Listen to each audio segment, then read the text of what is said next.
tempat ni memang cantik. Saya rasakan inilah tempat yang sesuai untuk kita memancing, terutama pada waktu malam. Ikan-ikan berkumpul di sini kawasan ni. Gubuk ni dalam ni. Ikan akan keluar pada malam main di sini. Jadi cara memancingnya, kita perlu duduk di sana, di bawah pokok sana.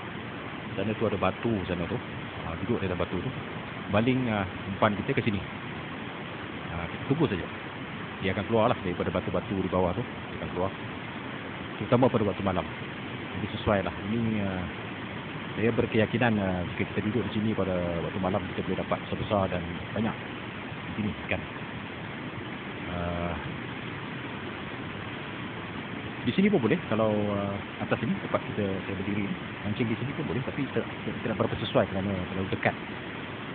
Tempat yang sesuainya berdasarkan pengalaman saya di sana tu, di bawah batu sana, di bawah pokok, di atas batu tu, batu